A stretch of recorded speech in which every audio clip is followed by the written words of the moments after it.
Okay, so I am going to play this opening video for you real quick, but this is about Traits of a Titan. Now, Traits of a Titan, it's from the TV show Men Who Built America. It's a really good TV show through History Channel, but I'm going to show you this clip and then I'm going to discuss all the really important men who become owners of monopolies, so on and so forth.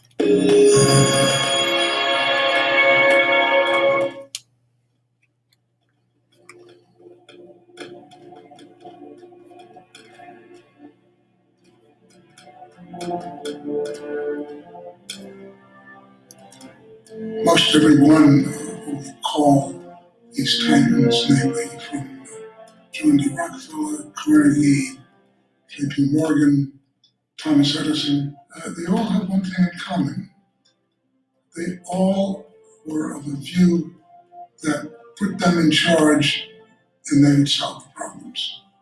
I think they believed in something big. When you get a Carnegie and he's trying to put together a giant steel company, it takes a tremendous leap of faith to believe that if you created all this product, someone would want it. I think that's true with all the great entrepreneurs, the Vanderbilts and the Fords and the Edisons. It was a mix of believing in an idea and believing that forces were converging to make that idea possible, to give it lift, to give it life. They saw a bigger picture than most people saw, and were willing to put together things and capitalize on, knowing that it would take some time to accomplish that. Long live the electric light.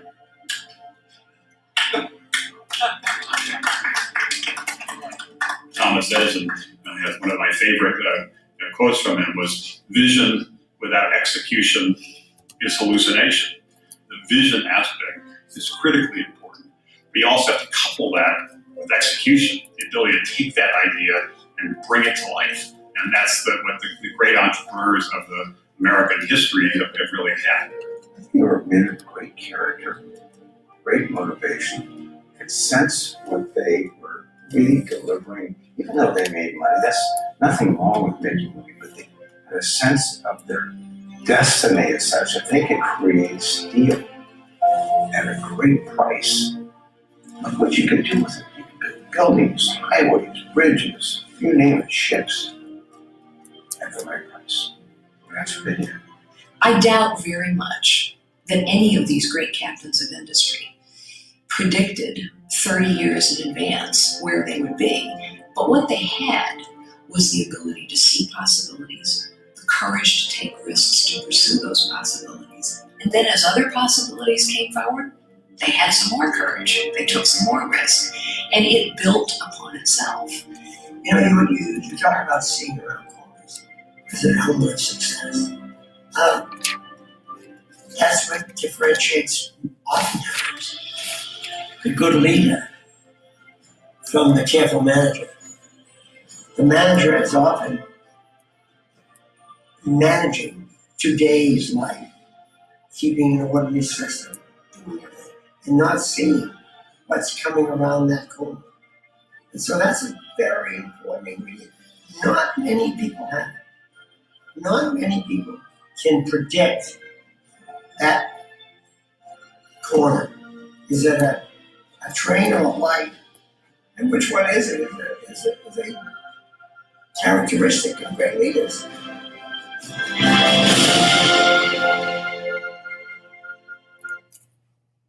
Okay, so that was a really good video clip if you are interested in the actual TV show that is on the History Channel. I think there's like 7 or 8 episodes and they all dive into something a little bit deeper.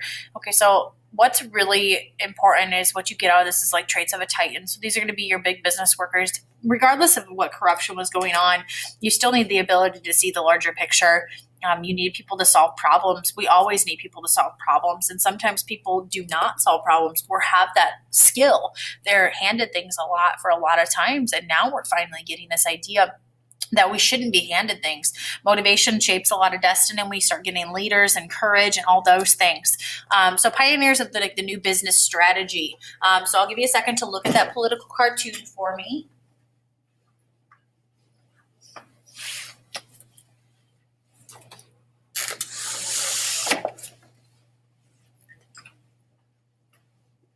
Okay, so that political cartoon gives you some interesting information.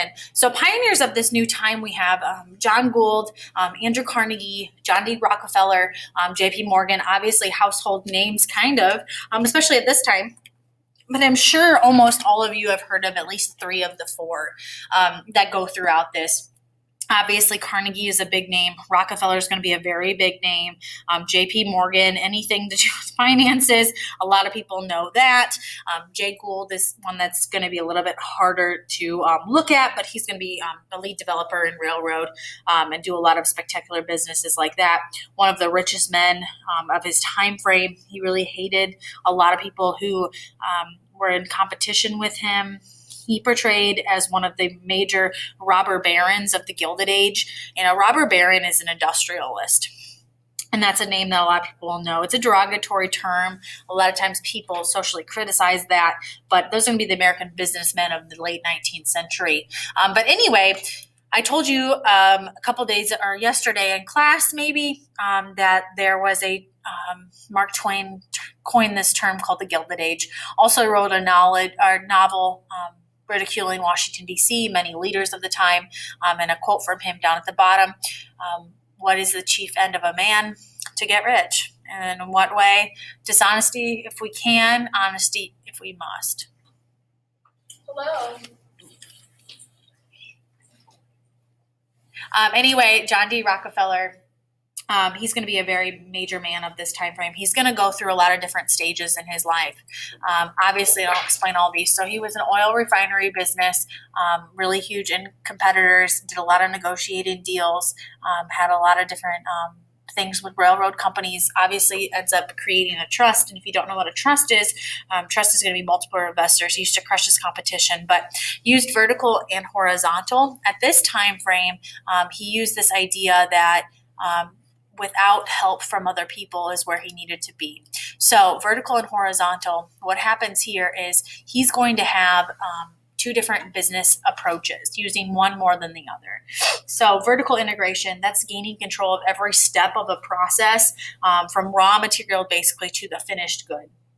A lot of people are shipping and using a lot of merchandise, and that's going to be really interesting. That's actually going to push Carnegie through. Horizontal integration is going to be what John D. Rockefeller is going to be known for. That is dominating a single phase of a process throughout. And then he'll create a trust where people who fail at that single phase will obviously just buy into his trust. He does give a lot of money to donations and charity, etc. Philanthropic donations is what he's going to give throughout there. Types of new businesses. So I have lots of types of new businesses I'm going to talk about. Rockefeller used to drive out his competition through basically really increasing prices that other small businesses could not. During this time frame, we're going to have wild economic cycles, and people are not going to be really interested in small businesses because at this point, prior to this, small businesses did not succeed because the larger corporations could push through and pay for more things, but we really started seeing this idea that big businesses would take over small companies, and people would buy trust in that and creating these trusts. That's why we get a lot of antitrust laws and et cetera to try to stop this major, huge pricing and people buying each other out to dominate one single area. So, one sentence to describe Rockefeller. I will play this clip for you real quick. Empire unlike any the world has ever seen. But he was also notoriously ruthless, and many believe he went too far. For John D. Rockefeller, Judgment Day is here, in what's become the trial of the century, the people versus Standard Oil. The picture painted of Standard Oil is a depressing one. No trust in the history of America has been so destructive in its pursuit of profit. Time and time again, we have heard how Standard Oil has used secret kickbacks from the railroads, been routinely engaged in predatory pricing, used intimidation, and exclusive